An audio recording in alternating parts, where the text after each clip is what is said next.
গত 24শে আগস্ট গুয়াহাটির মাছখোয়াতে mister and miss north east limelight নামক একটি বিউটি প্রেজেন্ট শো অনুষ্ঠিত হয়। এই শোটি পরিচালনা করে ইন্সপায়ার গ্রুপ নামক এক সংস্থা এবং এর পরিচালক হলেন দীপজ্যোতি শর্মা। এই শোতে বরাকের একজন প্রফেশনাল মডেল তথা টপার হিসেবে ইফতিকার খানকে ডেকে অপমানিত করা হয় বলে অভিযোগ তুললেন খোদ ইফতিকার। তিনি বলেন, সবচেয়ে উল্লেখযোগ্য ব্যাপার হলো এই শোর শুরু থেকে শেষ অবধি ওনাকে একবারেও মঞ্চে ডাকা হয়নি, অথচ তিনি এই শোর বিগত 2022 সালের একজন চ্যাম্পিয়ন মডেল। বিষয়টি নিয়ে যখন তিনি পরিচালক দীপজ্যোতি শর্মাকে প্রশ্ন করেন তখন সে এড়িয়ে চলে যায়। ইফতিকার বলেন, এভাবে রাজ্য স্তরের বিউটি প্রেজেন্ট মডেলিং প্রোগ্রামে বরাক থেকে যে কোনো মডেলকে ডেকে কোনো শোতে হেনস্থা করাটা একেবারেই গ্রহণযোগ্য ব্যাপার নয়। বরাকের অন্য কোনো মডেলদের সঙ্গে যেন এরকম অপমানজনক ঘটনা না ঘটে, বিষয়টি অনুরোধ জানান Iftikhar Alam. Bureau report, Assam prime network. আমি হচ্ছে ইফতিকার আলম, বরাকবেলি শিলচর শহরের একজন মডেল, প্রফেশনাল মডেল। তো গত 24 অগাস্ট 2024-এ গুয়াহাটিতে অনুষ্ঠিত হয়েছিল north east limelight fashion show, যেটা অর্গানাইজ করেছিলেন আমাদের দীপজ্যোতি শর্মা।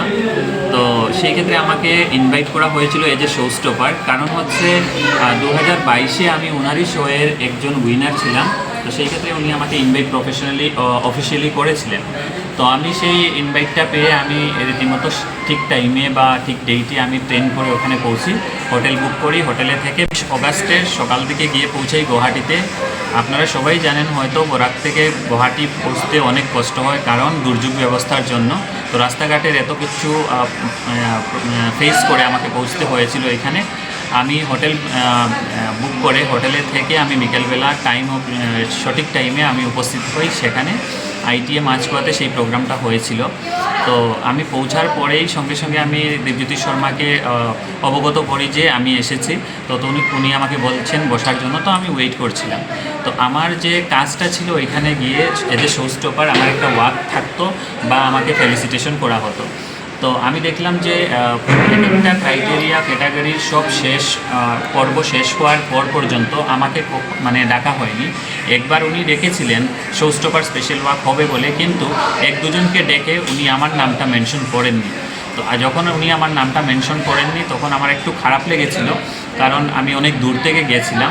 তা এই প্রশ্নটা আমি ওনার কাছে করেছিলাম ব্যাকস্টেজে গিয়ে, যে আপনি যদি আমাকে এত বড় সম্মান এরকম বিনা ফেলিসিটেশনে দেওয়ার হতো তাহলে তো আপনি কল না করেই পারতেন।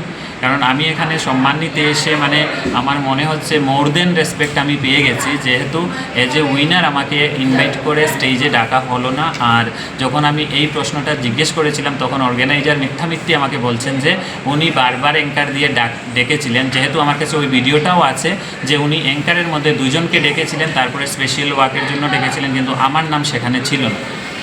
তো তারপরে আমি স্টেজে গিয়ে প্রতিবাদটা করি। অডিয়েন্সের সামনে আমার প্রশ্ন ছিল, কিন্তু অডিয়েন্সরা আমার প্রেফারে ছিল। সেখানে গিয়ে আমি এই বক্তব্যটা তুলে ধরি। তো সবাই আমাকে সাপোর্ট করছিলেন। তখন কিন্তু আবার দীপজ্যোতি শর্মা আমার হাত ধরে বলেছিলেন ব্যাক স্টেজে যাওয়ার জন্য, কিন্তু আমি ওনাকে বলেছি যে যা কিছু বলার হয় আপনি সামনেই বলুন। তো আমার ওইখানে এইসব কথাবার্তার পরে আমি হলটা ছেড়ে আমি সামনে চলে আসি। পিছন হয়ে আমার সাথে মোটামুটি 4-5 জন মিডিয়া থেকে কয়েকজন লোক এসেছিল আমার কাছে। তো বলছিল বাইটসটা দেওয়ার জন্য, উনি পাবলিক করবেন, নিউজটা দেবেন। তো আমি বাইটস ওনাকেও দিয়েছিলাম গুয়াহাটির। আমি বলতে পারছি না আসলে কোন কোন চ্যানেল থেকে আমাকে বলা হয়েছিল, রাত্রে হয়েছিল আর আমার জানা ছিল না। তো আমি বাইটস দিয়ে যখন আমি ফিরে আসি তখন আমি আমার ট্রেনে যখন বসেছিলাম, তো আমি একজন আমাকে নাম্বার দিয়েছিল নিউজ রিডার। তো ওনাকে আমি ফোন করেছিলাম।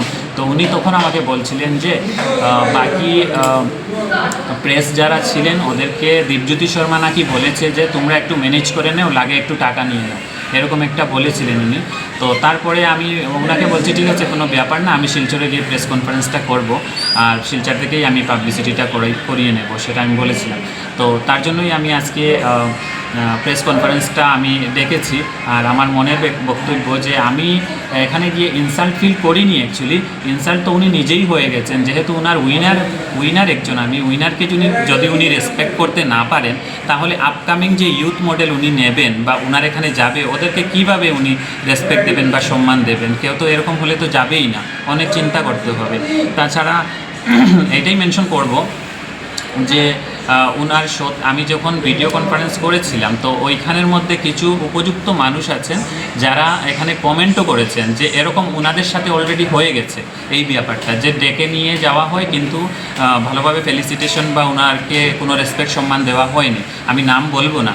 তাছাড়া আমি ফ্যাশন ইন্ডাস্ট্রিতেই চাই যে এরকম যে স্ক্যাম টাইপ বা এরকম মিসবিহেভ যে আমাদের মডেলের, সব মডেলের কিন্তু একটা প্রফেশনাল ইমেজ থাকে, একটা সেলফ রেসপেক্ট থাকে, যাতে কোনো অর্গানাইজার বা কোনো মানুষ এই মডেলদের কোনো সেলফ রেসপেক্টটা যাতে হানি না করে বা আঘাত না দেয়। কারণ সবাই এক্সাইটেড হয়ে এখানে যায়, নিজেকে মডেল করে গড়ে তুলতে অনেক সময় লাগে, অনেক স্ট্রাগল করতে হয়।